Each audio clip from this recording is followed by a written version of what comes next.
présente souvent comme solution d'imposer l'installation de médecins dans les zones dépeuplées.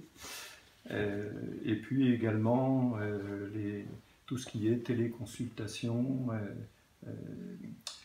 Est-ce que ça te paraît quelque chose de raisonnable ou plutôt avec l'idée des centres de santé, est-ce qu'il ne vaudrait mieux pas créer un maillage de tout le territoire pour avoir une proximité de soins comme tu nous l'as expliqué? Eh bien, écoute, la réponse est dans ta question. Oui.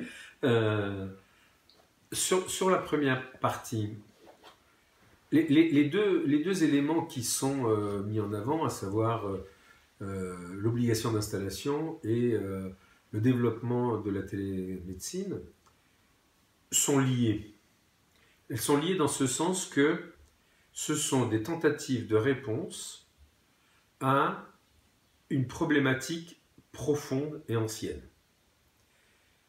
Et on ne répond pas à une question complexe par des réponses simplistes. C'est impossible. Moi, j'ai appris la médecine il y a 35 ans. On m'a expliqué que la médecine, c'était d'abord le patient. Et que c'est le patient qui est au centre de notre regard, de notre geste, de notre pratique. La médecine, pour nous, elle est ce qu'on appelle clinique. C'est-à-dire qu'elle est au contact du malade.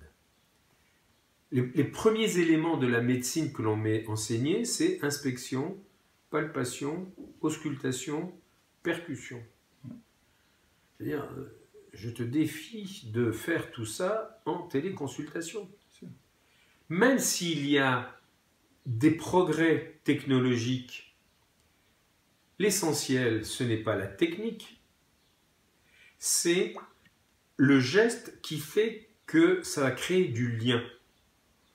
Le lien, c'est dans le regard, c'est dans la parole, c'est dans l'hésitation, dans la façon de répondre ou de ne pas répondre. C'est ça le lien dans une consultation. La téléconsultation peut être une solution, je dirais, de pis-aller.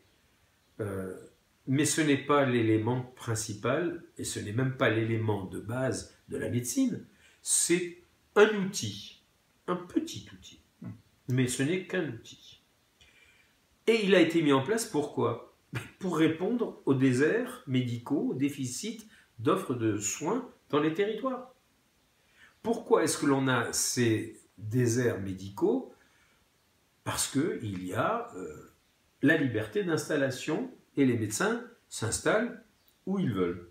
C'est un des piliers qui a été revendiqué par les médecins libéraux depuis maintenant pratiquement 100 ans, qu'ils ont pu obtenir que ce soit inscrit dans le marbre de la loi, puisque c'est dans l'article L162-2 du Code de la Sécurité sociale, que la médecine en France, elle est libérale. Et donc cette pratique, avec la liberté d'installation où ils veulent, cette pratique ne peut pas être remise en cause d'une pichenette. Et qu'est-ce que ça donne à voir?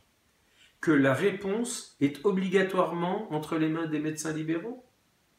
Mais la réponse au niveau de la nation, pour qu'il y ait une garantie d'accès aux soins partout sur le territoire, ça s'appelle un projet politique. C'est une décision politique que doit prendre un État d'organiser un système de santé ambulatoire comme l'État a, en 1945, mis en place une réforme de l'hospitalisation pour garantir une modernisation et un accès au système de santé hospitalier partout en France. On l'a fait au lendemain de la Deuxième Guerre mondiale parce qu'il y avait une volonté politique et une urgence. D'ailleurs, le même Robert Debré, qui a été le père de cette réflexion, avait déjà commencé à travailler, à théoriser sur la mise en place de ce que nous proposons, nous, au niveau de la Fédération nationale des centres de santé. C'est une décision de maillage d'un territoire national avec des centres de santé qui répondent et qui soient le porteur, en fonction des territoires, de toutes les missions d'organisation du système de santé publique.